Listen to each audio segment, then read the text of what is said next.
Thank you. Good morning, children of God. Good morning. What a wonderful day it is to bring anything into your life. Imagine that it's already there. Imagine that it's already there. O loving Father, Mother God, in this moment we acknowledge your presence moving in and through us. In this moment, we affirm our oneness. In this moment, we are grateful to come together, to worship, to sing, and to pray in the name, in the nature, and in the power of the Christ. Amen. Today's daily word is prosperity, and Elena will be reading that for us. God is prosperity. Unity co-founder Charles Fillmore said, God is your prosperity. He advises, stamps his thought and daily on your mind, and you will reap financial success. The exorable substance of God is our source of abundant supply. While social status and physical possessions come and go, God is unchanging. Material belongings, while enjoyable, are not the true measure of prosperity. Knowing God as infinite source is the key to abundant consciousness. I strengthen my awareness of God as a source by giving thanks for all I have, all I receive, and all I give. Rather than affirming lack, I bless all that I have, used it wisely in the flow of infinite abundance. I give with joy and I receive with gratitude. Riches and honors are with me, enduring wealth and prosperity. Proverbs 8:18. Thank you. One of the absolute joys of ministry for me is to see how many of you choose to rise up. And that's what this season is all about, is rising up, coming to the truth of who you are. And one of the ways that you do that is by recognizing the truth of who you are and affirming it on a regular basis. Let us take our affirmation together. I am a child of the living God. I have within me the all-creating power of the Christ. It radiates from me and blesses all whom I contact. I am now in the presence of pure being and immersed in the Holy Spirit of life, love, and wisdom. I am now in the presence. The Father and I are one.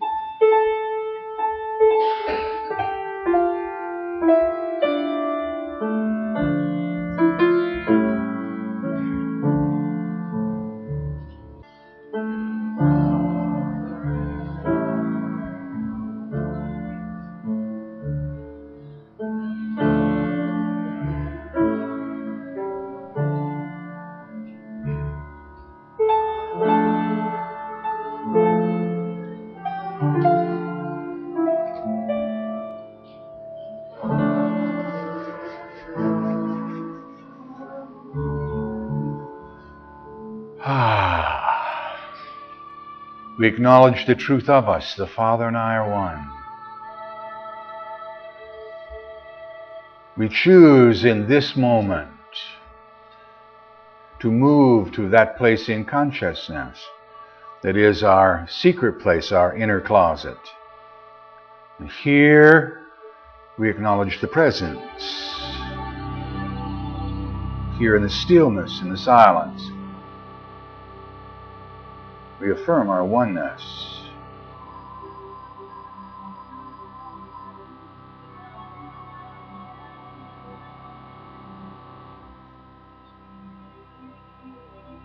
In my prayers I ask, here in the stillness, in the silence, answers come.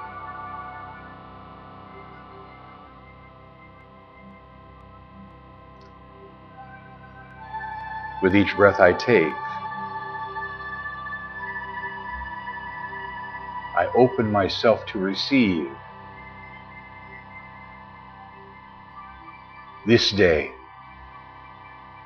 I choose to accept these blessings that come to me.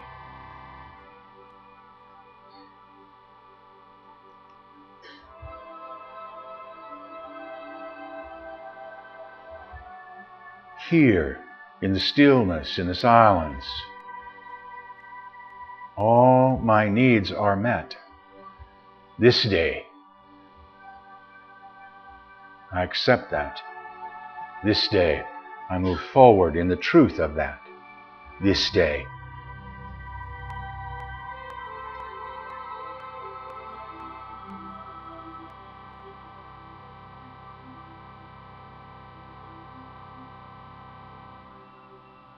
As I reach out and claim these gifts,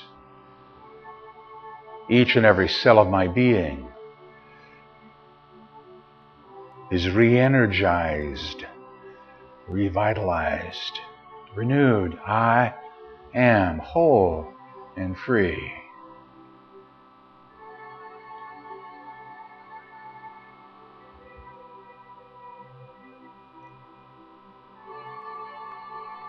Here in the stillness, in the silence, I am lifted up.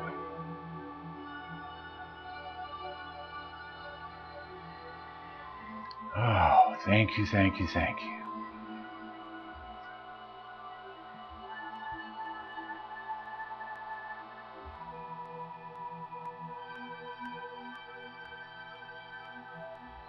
In this moment, I choose to be a channel of good in my world. I allow this flow of oneness, this flow of wonder, this flow of love to move from me into this place.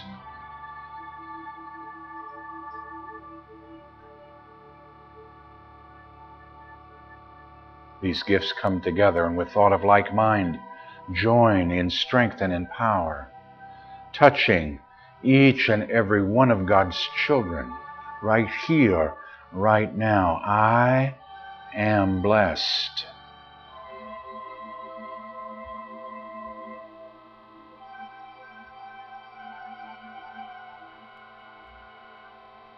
This flow grows and continues and moves from this place into our community, touching each and every one of God's children. I am blessed.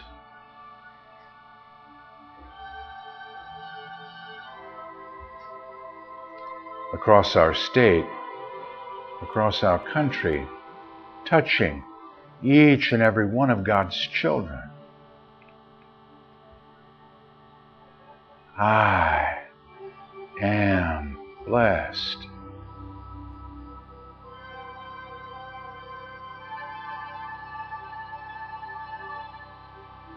Around our world, throughout our universe, touching each and every one of God's children. I am blessed. And affirming the truth of us that we are never separate one from the other. In this moment, I know that somewhere, someone is saying, thank you, thank you, thank you for the gifts you have sent. That which has moved from you in this moment is gratefully received. I am blessed, and those blessings flow to you. The circle of life, the cycle of life is whole and complete in this moment. Oneness.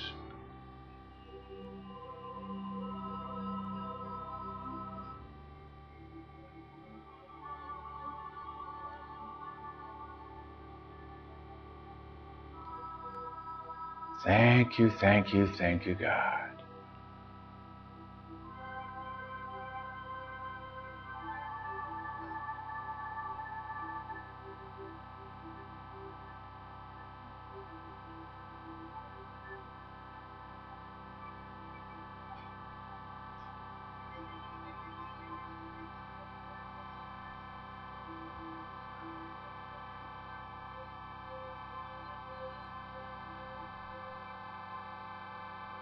knowing I could hold this space, but recognizing there is more yet for me to do this day. Gently, easily, and effortlessly, I bring my attention back to this now, to this when, and holding to this experience we have shared. I join with you as we pray, as Jesus, our elder brother, has taught us when he said, "Pray therefore in this manner."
The nice thing about flying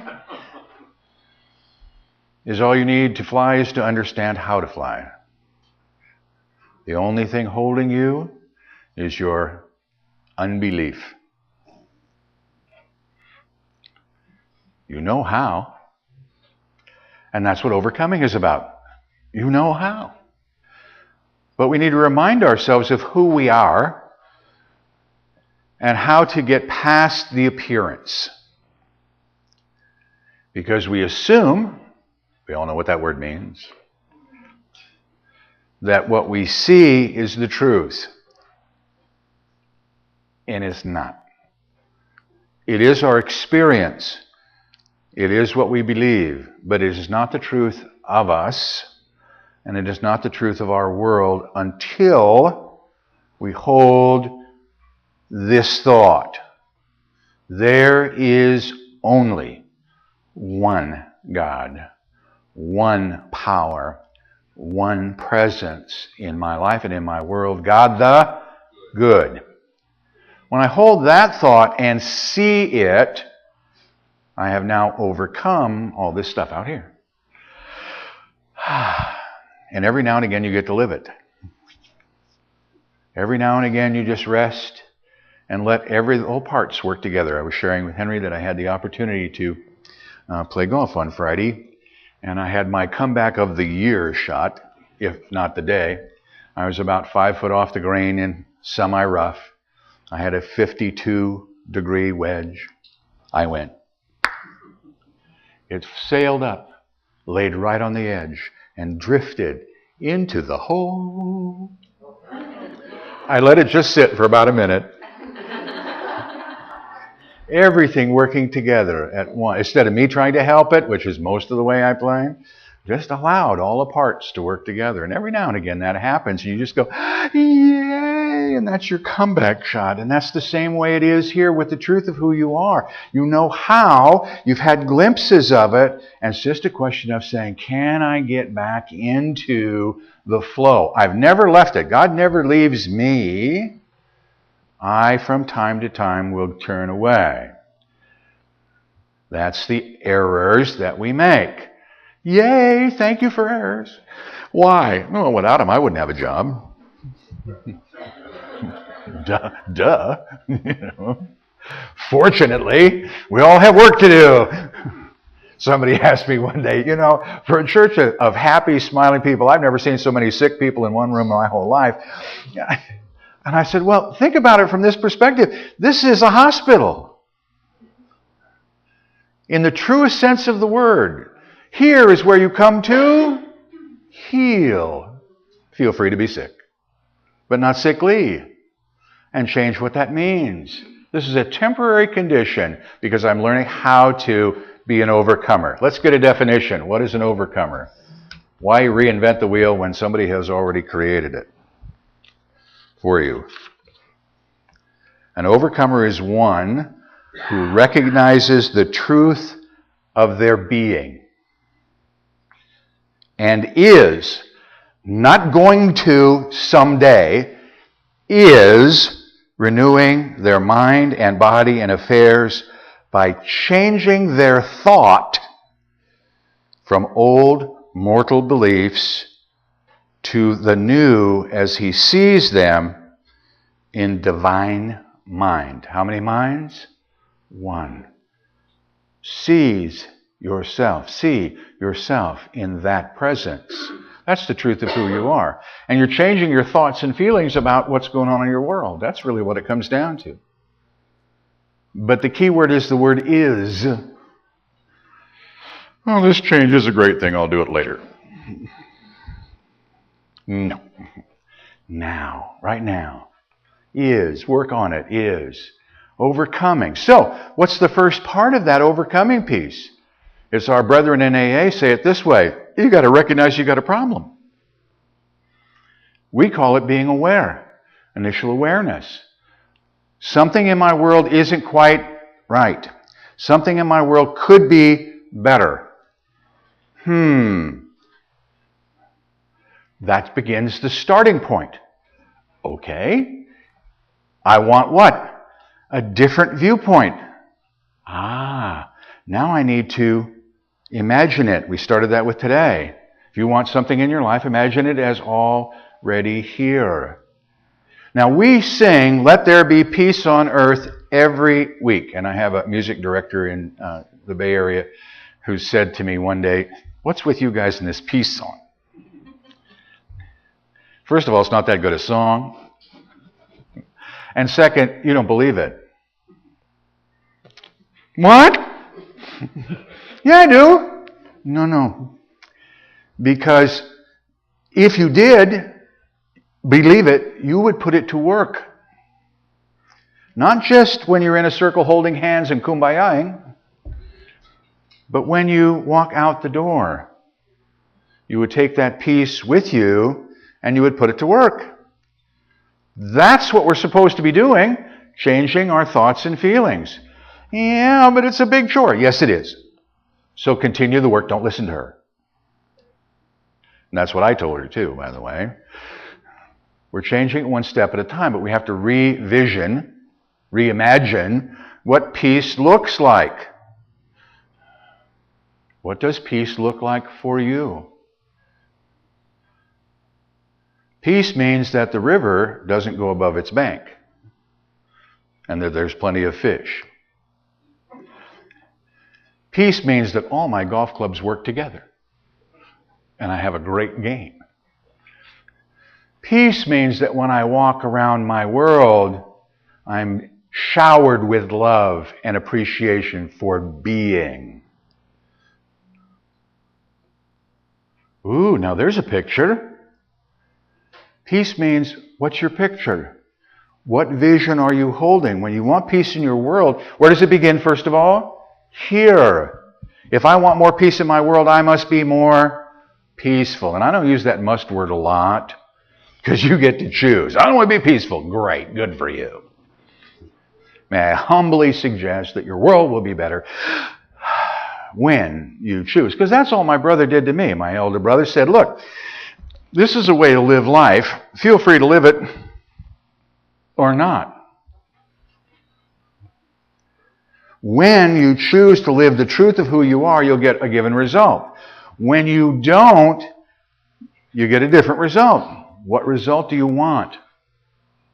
And that's this position of overcoming. It's just saying, what's going on in my world now is great. I love it, but it's not the whole of it for me. There is more yet for me to do. So what would you overcome this week? Pick one, and may I humbly suggest don't pick the big one. The big one will take care of itself. Pick a little one. What one thing can I overcome this week? And I'm going to practice it all week long. No matter where I go this week, the one thing I'm overcoming is it doesn't matter how other people drive. I love them anyway.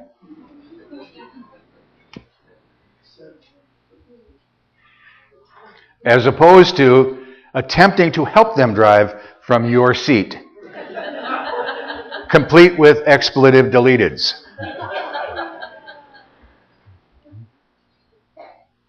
Try that. As silly as it sounds, just for 1 week. Here may be another one, depending on who you are and what's going on in your world. For 1 week, from this day till next Sunday, Palm Sunday, don't watch one news program or listen to one news program on the radio. Not one. News comes off, turn it off. Do it for 1 week. Okay? Let me tell you the truth. The truth is, 1 week later, a week from today, you'll turn it on and go, it's still Sunday. You'll swear nothing has changed. And things will have changed. They will change in here. Because I'm beginning to rethink some things, and I am now being in charge. One of the challenges that we have in our world, and it's one of the things that we're working on a regular basis, is we attempt to behave as we think others think we should be. No wonder we're confused. Because most of the time, they're wrong. Why? Because it's my path. It's my path. The things that I need, and I say it on purpose this way, the things that I need to go through, the things I need to move through are mine to move through. This aspect of being that takes this current body temple shape, size and feel, has a path. A path of learning, a path of healing in a new way for this aspect of being. You, as an aspect of God, are moving exactly the way you need to be in this moment. And then you can be the overcomer. And that's by looking at your world and say, oops, I missed a part for me. I was reading something just a little bit ago and it just kind of tickled me. Wilson is the author that wrote a book called The Week That Changed the World. And one of the things that he talks about is, think about it from this perspective. Very few of us have the opportunity to change our world. Jesus was one of those characters that did. But what did Jesus do to bring the wrath of the church and his time upon him? There are only 5 things that he did. Just 5.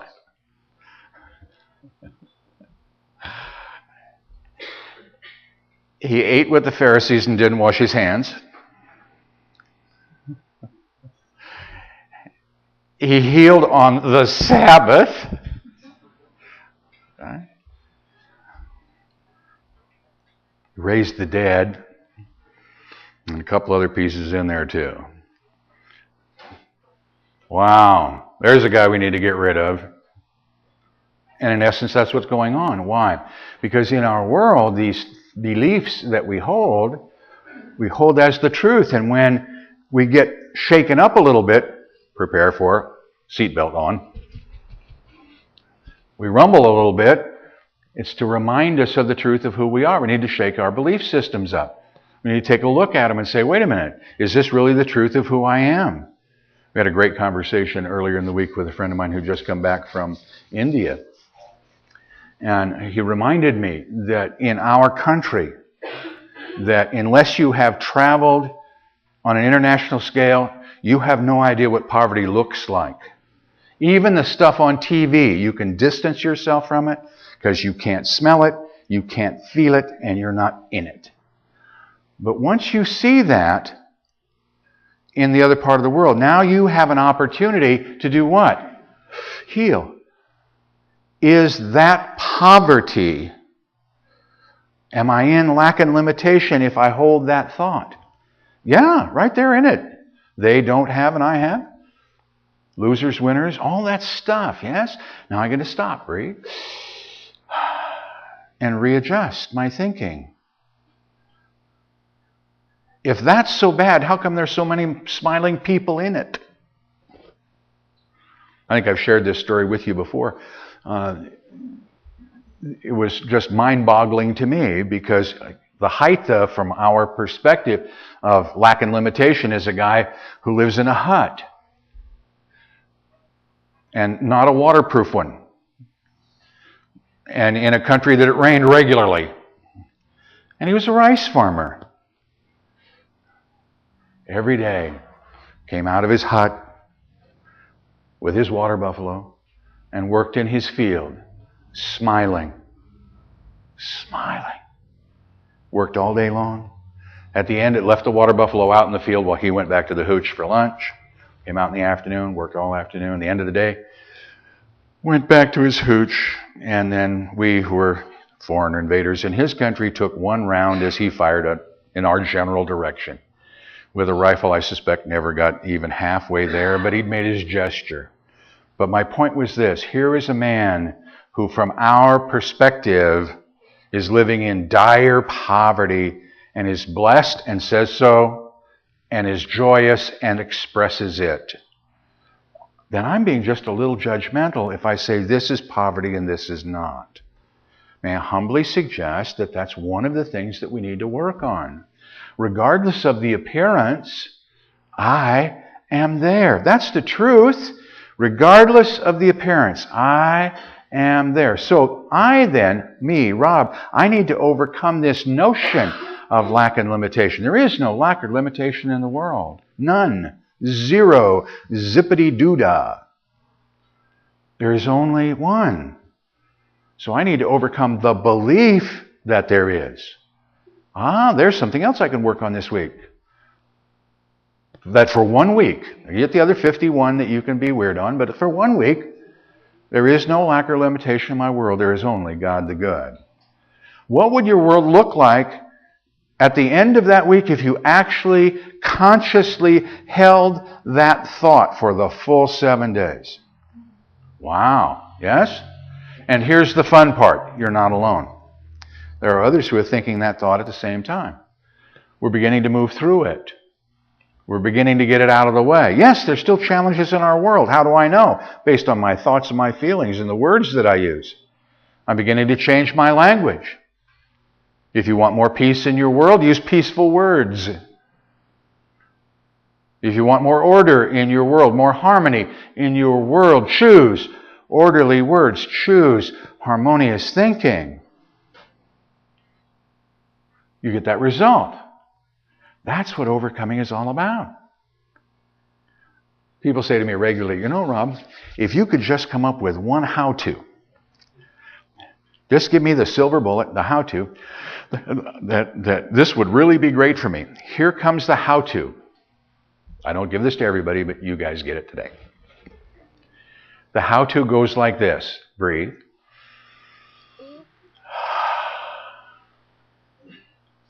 I am. Together. I am. You're done. That's it. But you have to believe it. You have to hold it as the truth of you, because in that moment, you're holding to oneness. And as you hold that thought, it has the tendency to reproduce after its kind. We know that about thoughts. And when you hold oneness, oneness shows up. The more you hold it, the more it shows up in your world. The more opportunity you have to see it, to express it in a new way. When in doubt, love first. When in doubt, love you first. On the surface, that sounds a little selfish. But it's not. Picture you, if you would, warts and all, right where you are, the way you seem to be. Breathe. I love you. Together? I love you. Regardless of circumstance, I bless you. Together. I bless you. Breathe. Breathe. We'll put breath in there because we start to get pinched. Okay?